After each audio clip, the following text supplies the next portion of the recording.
अस्सलाम वालेकुम। अच्छा ये देखें फैशन वेलवेट के बंडल आए हुए हैं, ठीक है। 100 LPS लिखा हुआ है, मतलब 45 किलो होता है। अच्छा इसमें जो है आपको वेलवेट का लेडीज़ आइटम मिलेगा, शर्ट ट्राउज़र वगैरह तमाम जो वेलवेट वाले आइटम होते हैं लेडीज़ के, वो इसमें सब आपको मिक्स मिल जाएगा। ट्राउज़र भी होंगी, शर्ट्स भी होंगी, बाकी कमीज़ वगैरह भी हो सकता है। इसमें फ़ैशन वेलवेट के नाम से आया हुआ है, तो थोड़ा सा फैशन वाला होगा, स्टाइलिश सा होगा। इसका थोड़ा सा माल आपको दिखा देता हूँ मैं।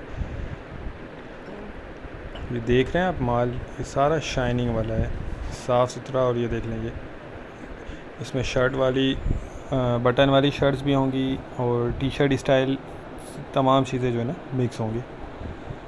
ये माल आप इसका देखते जाएं, बिल्कुल साफ़ सुथरा चमक वाला माल है। प्री लव्ड होता है, यूज़्ड होता है, ये न्यू नहीं होता। इसमें 19-20 की आपको गुंजाइश रखनी होगी। बाकी इसमें सादा, प्रिंटेड, ये सब कुछ आपको मिक्स मिलेगा। अच्छा इसके रेट जो है वो 21,500 रुपये हैं। 45 किलो बंडल का वज़न है। कम से कम एक बंडल आपको ऑर्डर करना होगा। ऑर्डर करने के लिए स्क्रीन पर नंबर चल रहा है, आप व्हाट्सएप पर कांटेक्ट करके अपना ऑर्डर बुक करवा सकते हैं, ठीक है। उम्मीद करता हूँ वीडियो आपको पसंद आई होगी। नेक्स्ट वीडियो तक के लिए इजाज़त दीजिए। अल्लाह हाफिज़।